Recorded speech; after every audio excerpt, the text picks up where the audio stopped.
Welcome to the Santa Barbara County SELPA and Positive Environment Network of Trainers Essential 10 Training, the essential 10 components that belong in a behavior intervention plan. My name is Cody Jacobs. I am the BCBA, or the Board Certified Behavior Analyst for the Santa Barbara Unified School District.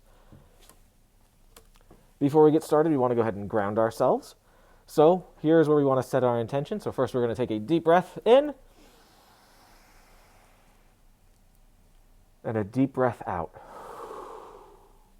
This time we're going to take a deep breath in and we're going to think about what we want to get out of today, what things we want to learn, and how we can take today, set our intention to use it in our classrooms and in our schools. So another deep breath in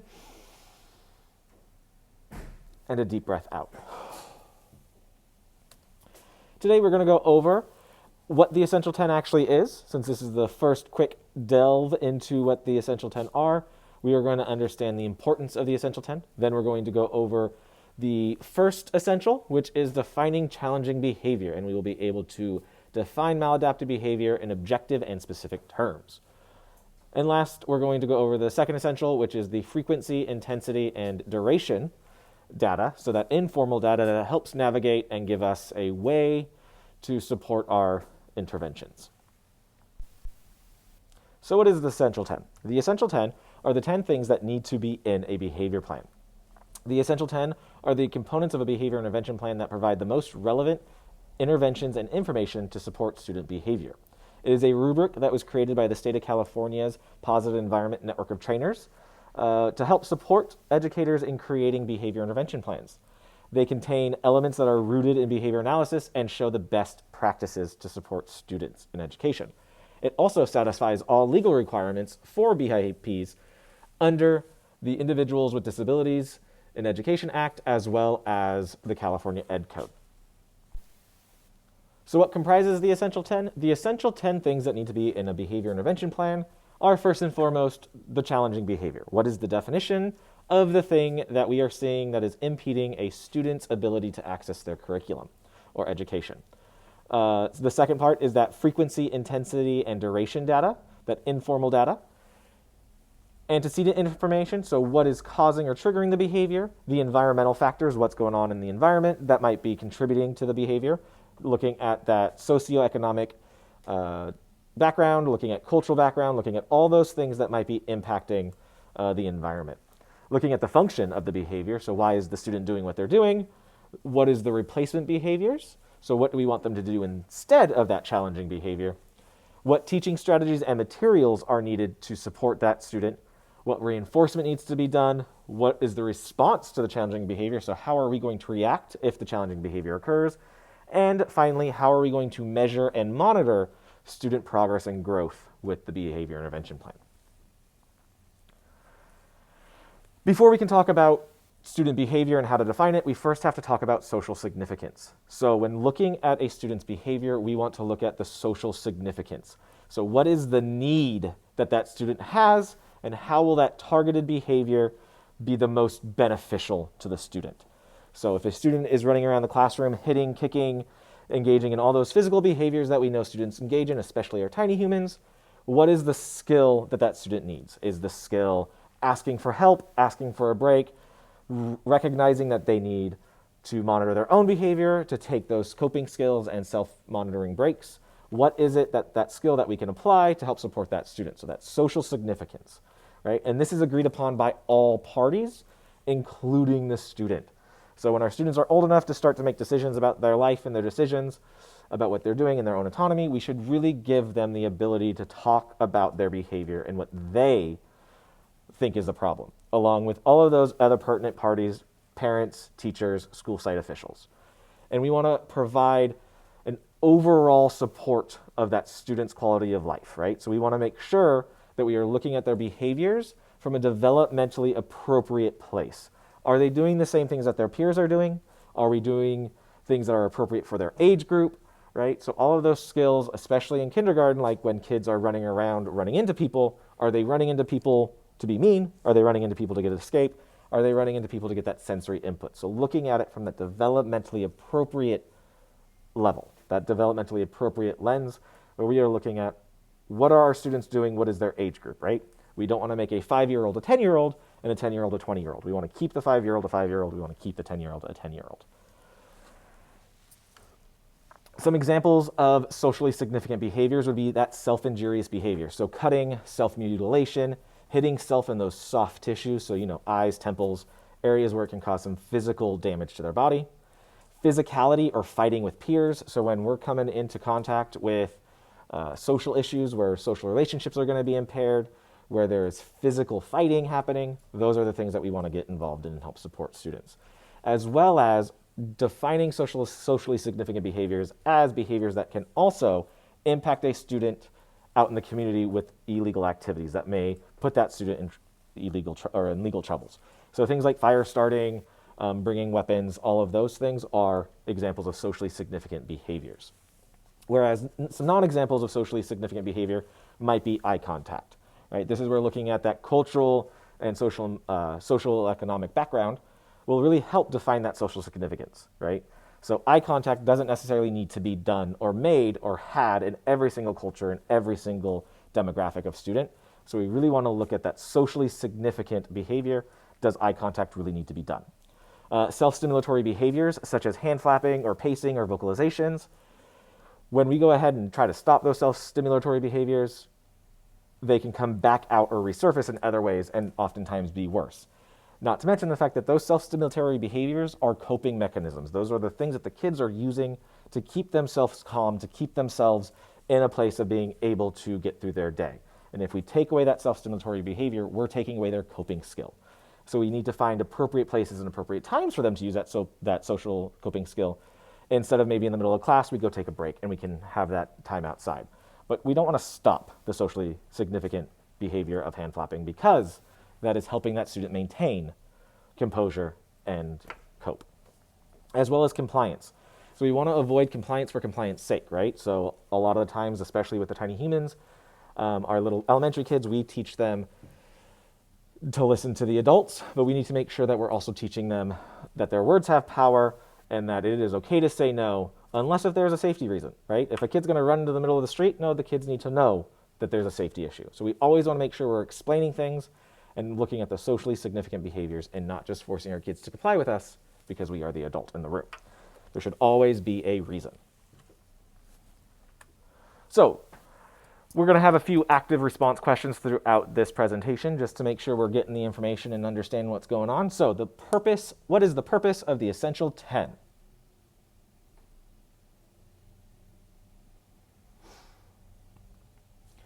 True or false, the essential 10 is just a list of things that don't really matter, but my district/SELPA want me to have.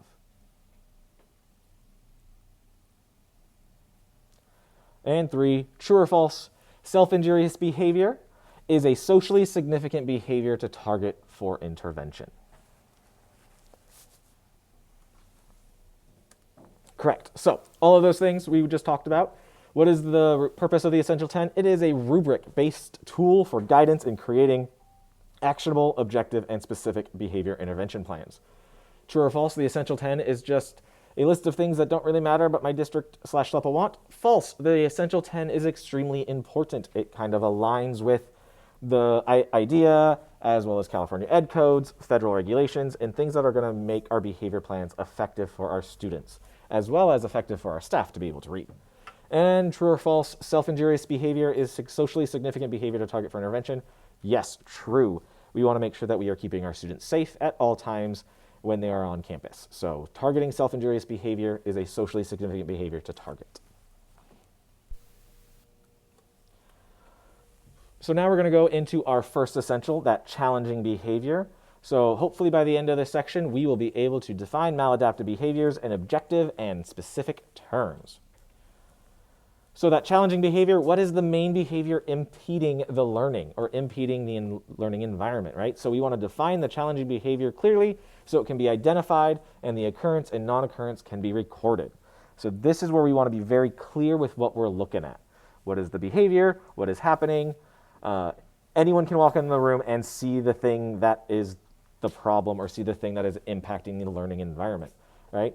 So if we're going to use umbrella terms like noncompliance, We want to make sure we're giving examples of what that student does so everyone understands it. So if we're using general terms, overarching terms, we define them so that it is understood by all of the members of a student's team.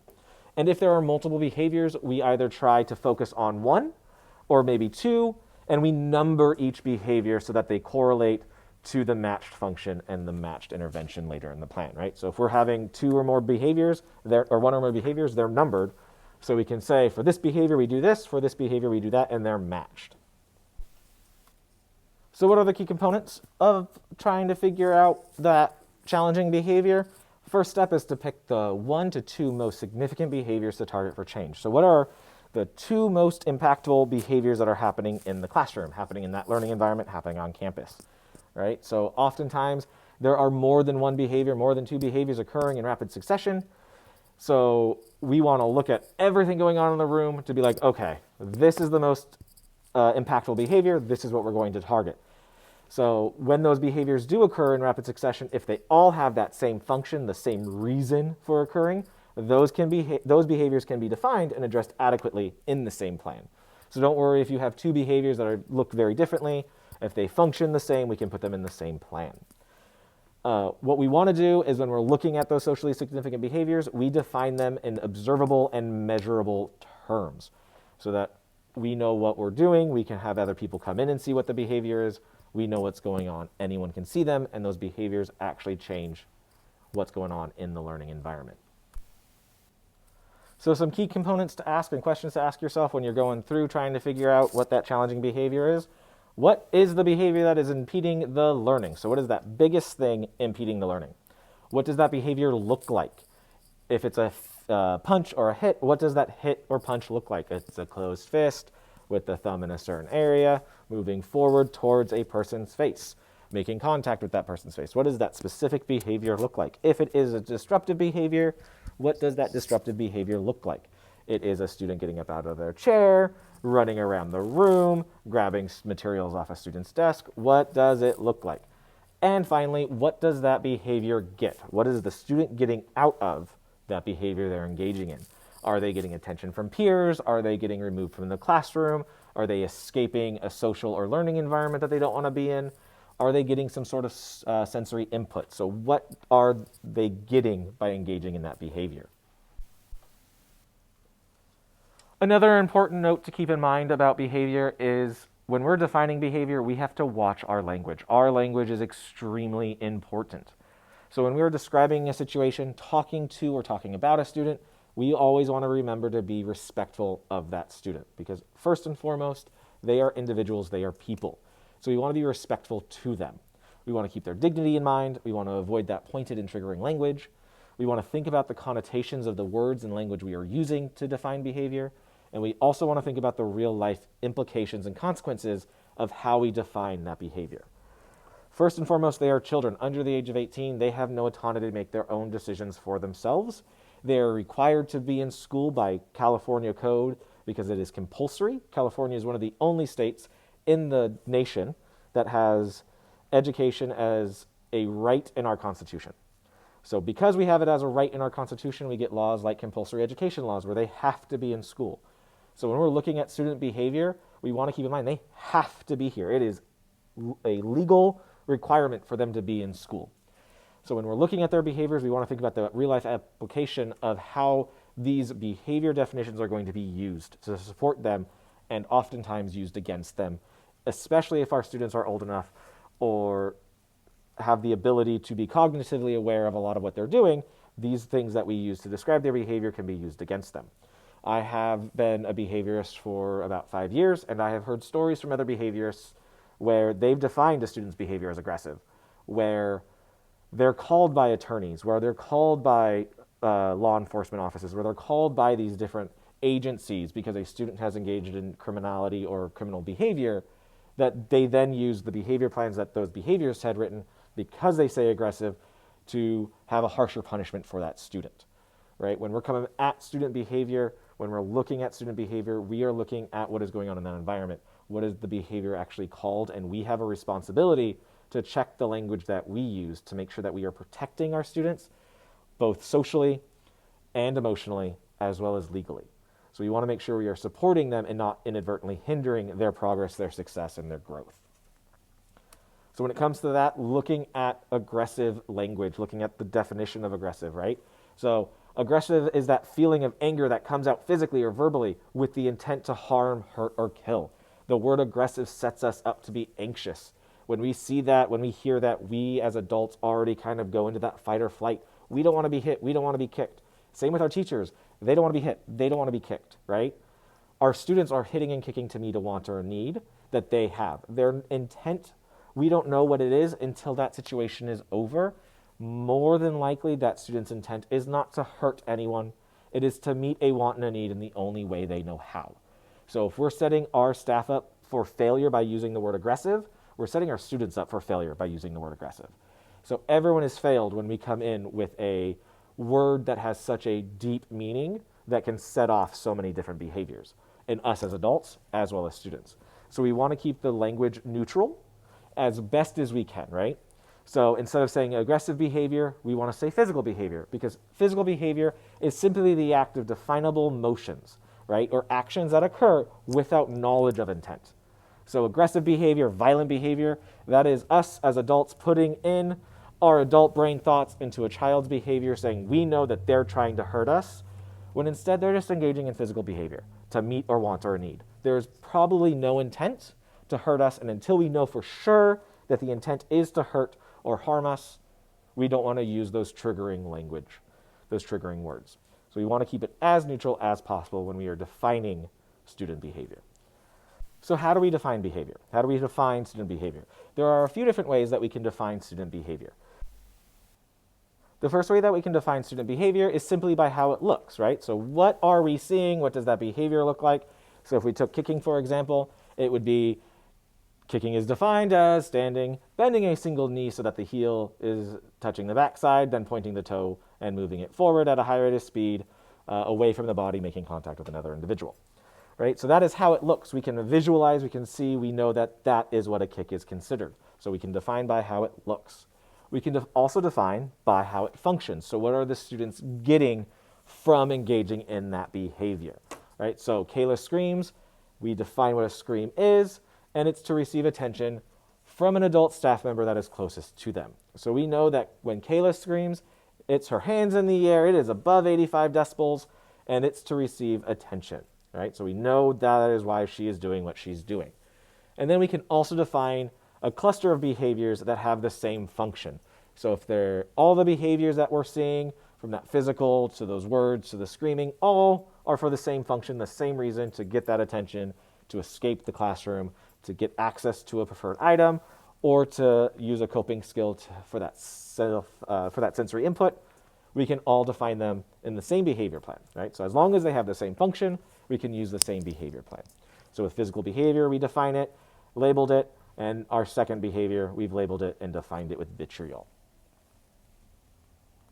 So how do we know if we've written a good plan? We have our rubric, right? So this is directly from the Essential 10 rubric, and it is on a scale of 0, 1 to 2. So a 2 rating would be everything is defined. So all the challenging behaviors are operationally defined in that clear, measurable, and observable way.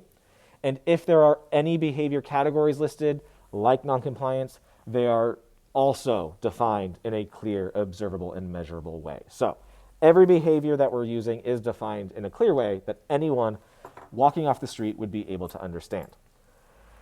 Our level 1, or our rating of a 1, would be some of the behavior is identified in that observable, measurable way, and some of it's not, right? So we have kind of an image, but not a full picture of what's happening.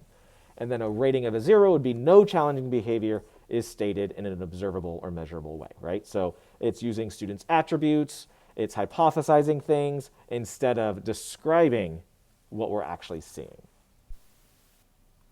So we have some examples we're going to go over. So in this example, using our rubric, we're going to go ahead and score what we think this behavior is defined as. So self-directed behavior, Kai ignores, which is does not respond within 2 minutes, to a teacher's request to complete a written assignment and continues a self-selected activity. How would you rate that? Would you rate that as a 2? All behaviors are defined in a clear, measurable, and observable way. 1, some behaviors are clear, some are not, or none, no behaviors are clear. I'll give you a second to think about it.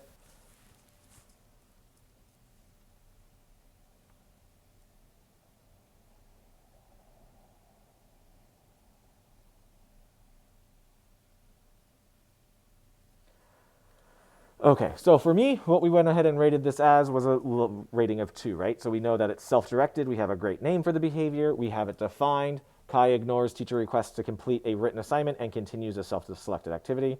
So we know that he's ignoring and engaging in a self-selected activity. So he's not doing anything else. And we also have that subsequent ignores behavior defined as an ignore is something that is not responded to within 2 minutes, right? So we have very clear definition of behavior in both an observable and measurable way, right? So we have our 2 minutes, which is measurable, and that's also observable, and they're continuing in that selected activity. So for our next behavior, we have 2 of them, right? So we've clustered our behaviors now. And in this example, we have behavior 1, Kai ignores, does not respond within 2 minutes, to a teacher request to independently complete a written assignment and continues a self-selected activity. And behavior 2 is Kai engages in tantrum behavior. So what would we rate this? So 2 is all the behaviors are clearly defined, 1 is some of the behaviors are clearly defined, and 0 is no behavior is clearly defined.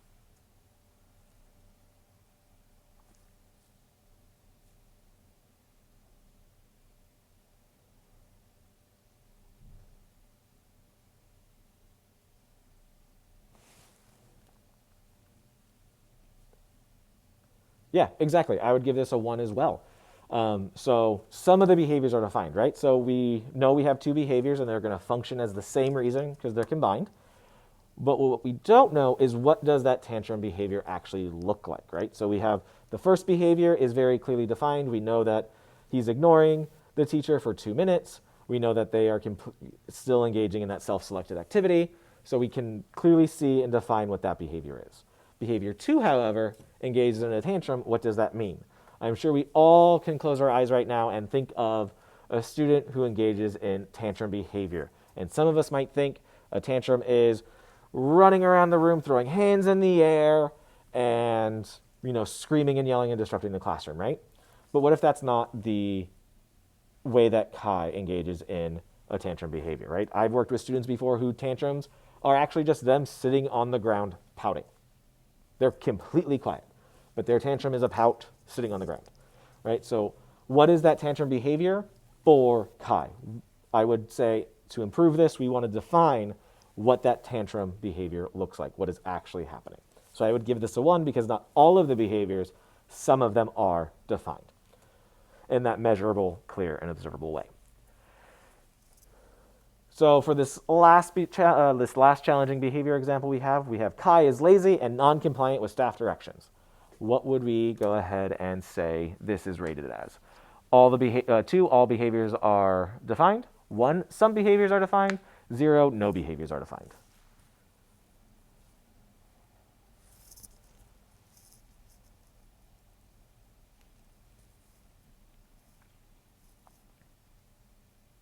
Right, again, I would also give this one a 0, right?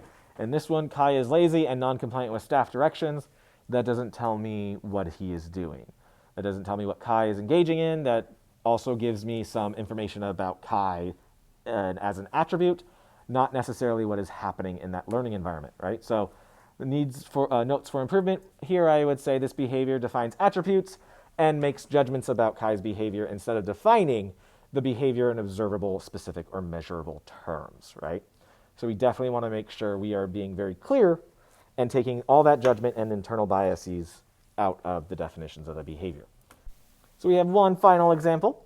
We have trying it out for yourself. So I want you to think of a student and select a behavior and share how you would define that behavior, right? So just make sure we're not using any students' names or identifiable characteristics.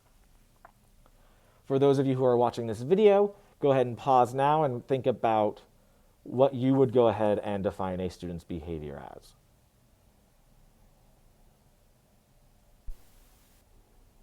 Okay, so we have another set of active response questions. Our first question is, what are the 2 ways a behavior can be defined? Our second question, true or false? it is okay to cluster 2 or more behaviors together as long as they serve the same function. 3. Rate the following behavior definition. Physical behavior is defined as any instance of hitting, kicking, or throwing objects at staff.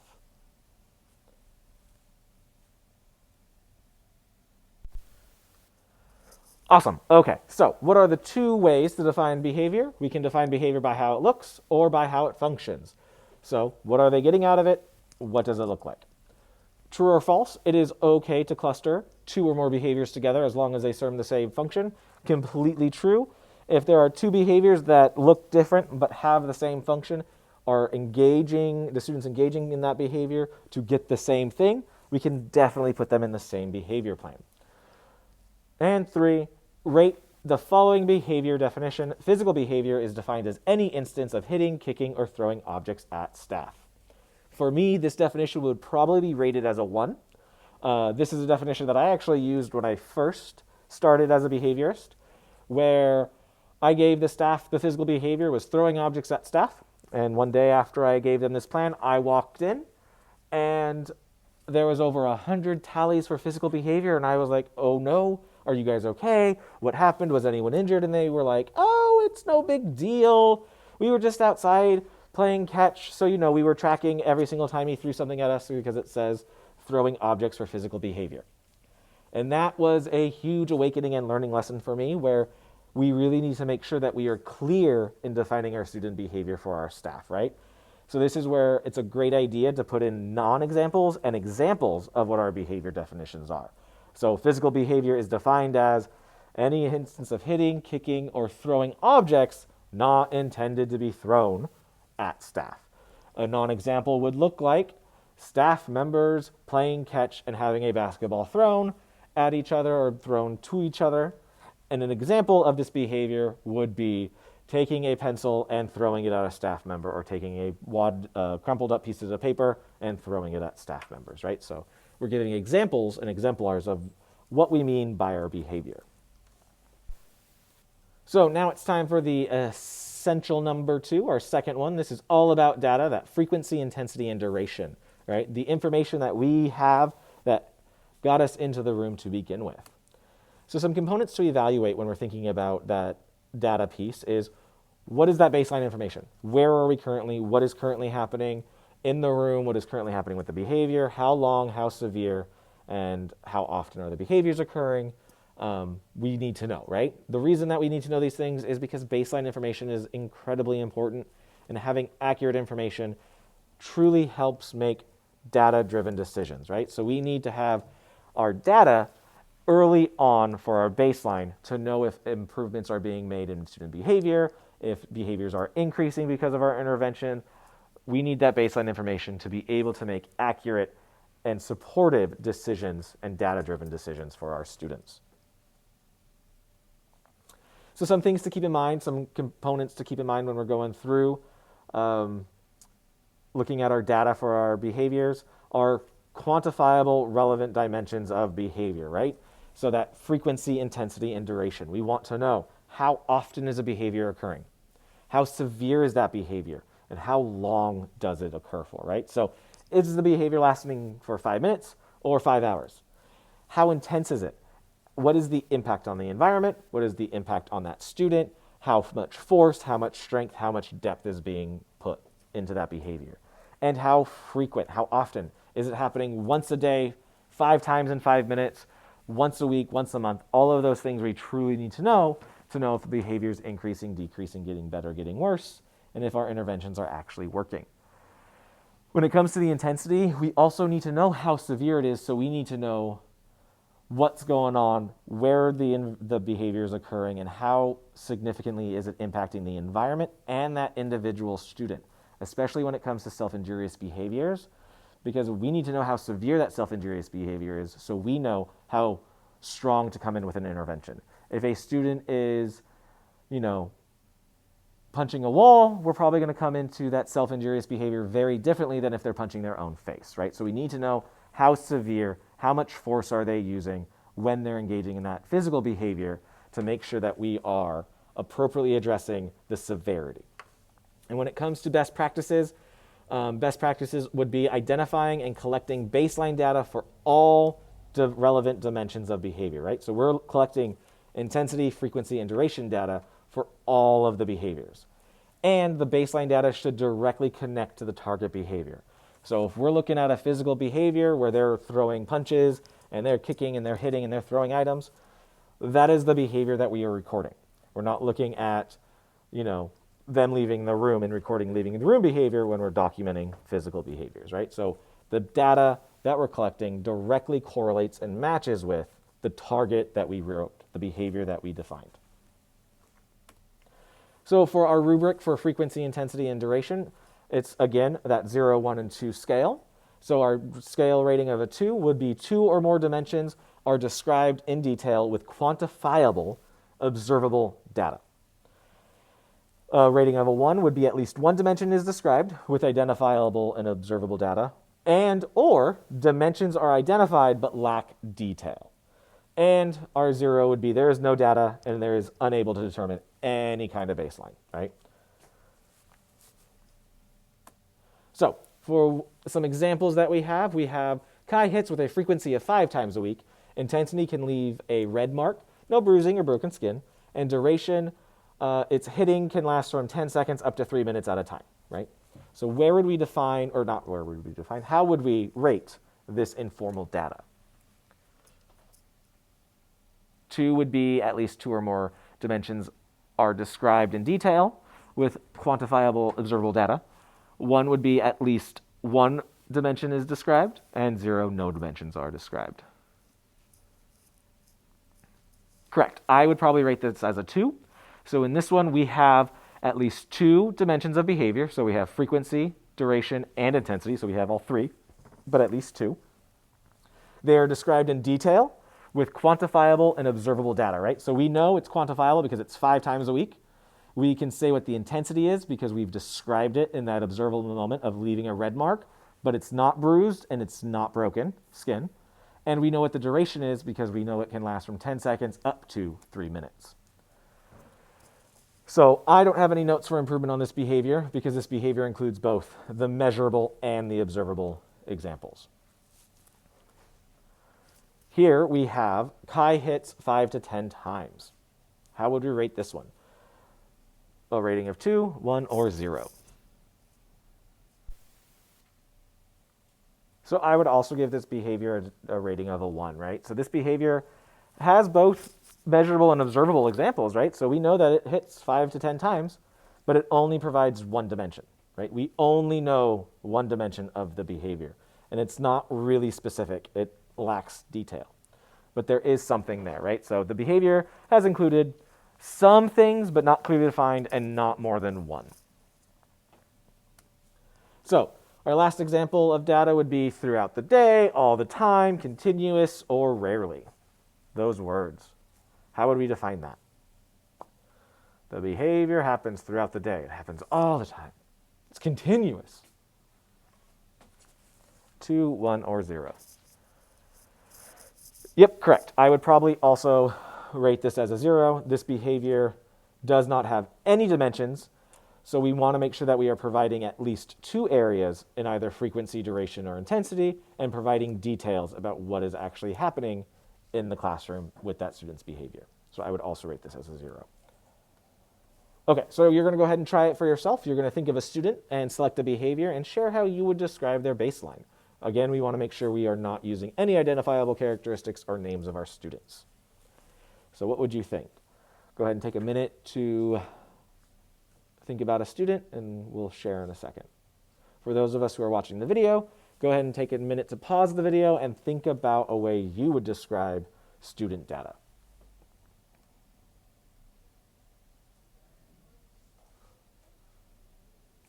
Okay, excellent. We have our last bit of active response questions. So the first question is, what are the 3 questions to ask when you are describing a baseline? The second one, true or false, baseline is not important and is just a waste of time. And 3, rate the following baseline. Stephanie bites her left hand about 4 times a day, hard enough to leave teeth indentations, but not hard enough to break the skin. When behavior occurs, it is sudden and lasts less than 30 seconds.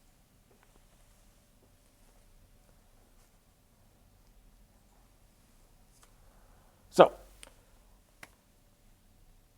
what are 3 questions to ask when describing a baseline?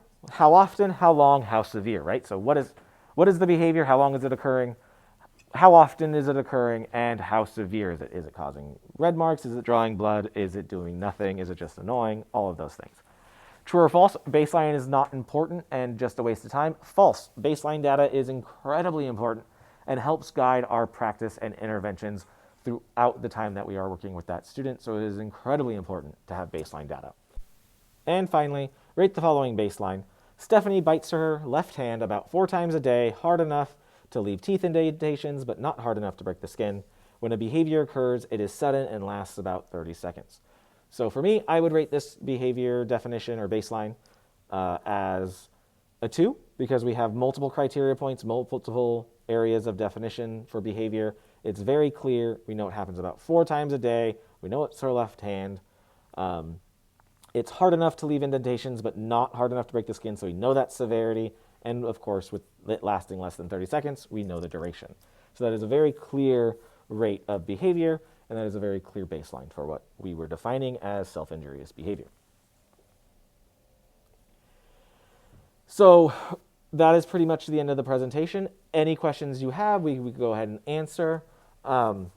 If you are watching the video, please feel free to email me. I am the Santa Barbara General Education Behavior Intervention Specialist, so I work very closely with general education staff as well as the school psychologists at sites, and I help support the well-roundedness of our programs and our students. So any questions you have, feel free to contact me. That's my email address. Thank you for listening and being here today. Have a great day. Bye.